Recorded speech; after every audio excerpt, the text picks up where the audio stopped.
Wonderful conversation. Yeah. I know I said 3 questions, but when you walked in, you said you have a little bit of a heavy heart this morning. No, I just said about here. Can I get you all to go? Can I get you all? Excuse me. Can I get you all? Bishop. All right. Bishop, stand right there, please, for me. Where? Right there. I need you in my spirit, all right? Okay. You were saying that on your mind right now is Miss Aretha Franklin. Well, I hear these not so good news reports about Aretha's condition. I do not know what her condition is. I've known her across the years. With her just a little while, she's been battling cancer. So she's in our prayers in a very special way. She means so much as an artist, as a change agent, as a woman of great dignity, and a very personal friend, and a friend of the family. So please, please, please pray for Aretha Franklin today. And I had mentioned while we were walking in, it's 1 year, Charlottesville. What are some of the takeaways for you?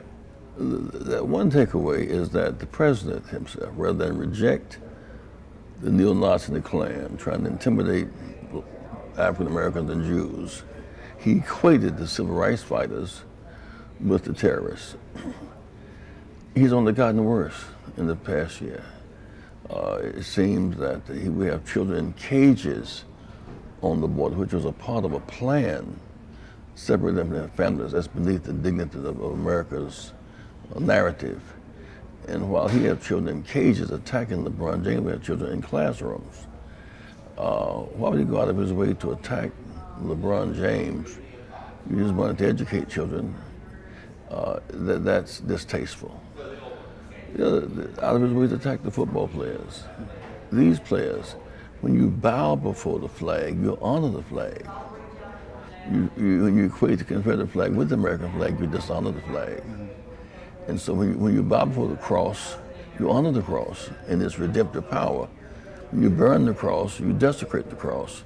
So those who desecrate the cross and burn the American flag, somebody in his mind flipped beneath those who honor the American flag and the Christian cross.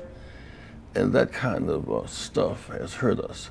But it's not just black and white, it's pathological. We're in a tension with Canada, our neighbor to the north, Mexico, our neighbor to the south, the European Union, and the head of Germany, Merkel, and May from Britain. Like we're fighting with the whole world. And what's happening is that in the global world, we're becoming much so isolated. It seems he sees the world through a keyhole, not through a door. He just does not see the big global picture.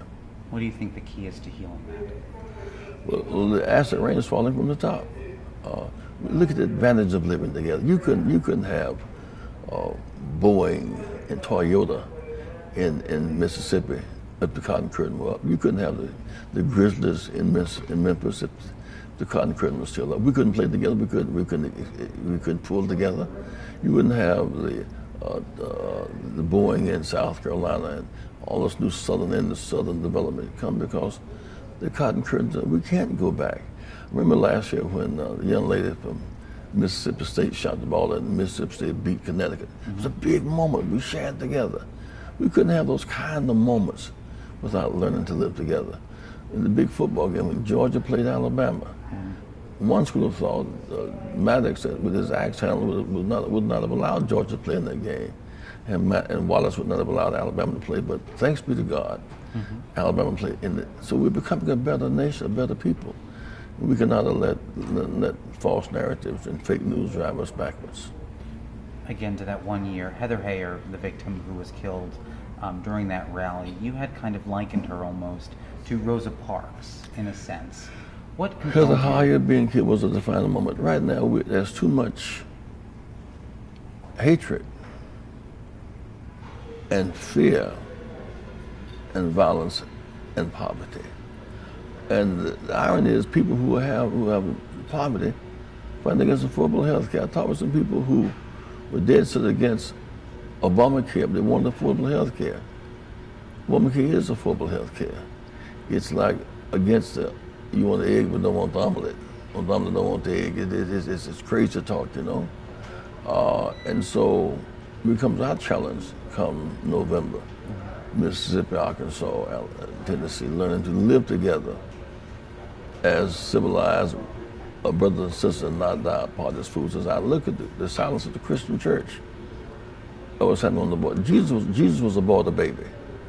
Jesus was born under a death warrant, born under Roman occupation, and had to escape to Egypt as a refugee with Mary and Joseph, gained asylum into Egypt, was a refugee for 12 years until he came back.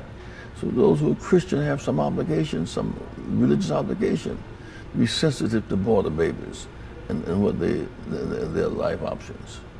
And my last question, we have seen a rise, you've said fake news, you've mentioned that with the president, some of his rhetoric.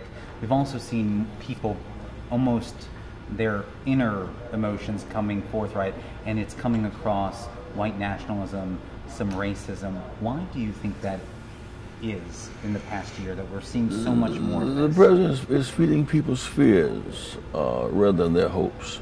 We must go forward by hope and not backwards by fear. What concerns me about that spirit is that there are soldiers around the world today holding the American flag, and they looking at live television or looking at the internet. They see the president taking positions against them. It's hurtful. He attacking the football players. We love them in their uniform. We don't love them when they put on their civilian clothes. We must learn to love everybody. And the silence of the church it concerns me very much, because how you treat the least of these determines your character and your access to heaven. Is there anything else you'd like to add? I don't think so. Thank you so much. I appreciate it. We have your coffee too for you. I got one other thing I want to say. Go ahead. I'm here working on a project in College Chapel Hospital. This hospital, when there was all segregation, we couldn't get in the big white hospital, served as a kind of midwife, blacks from Mississippi and Arkansas and Tennessee. And under Bishop Henry Williamson, that hospital is being rebuilt, and they worked to deal with the veterans.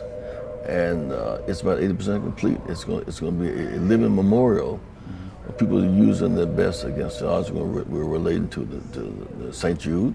We visited that last time. I want to thank Bishop Williamson, the ministers from this city, for rebuilding that institution, because we need more health care, not less.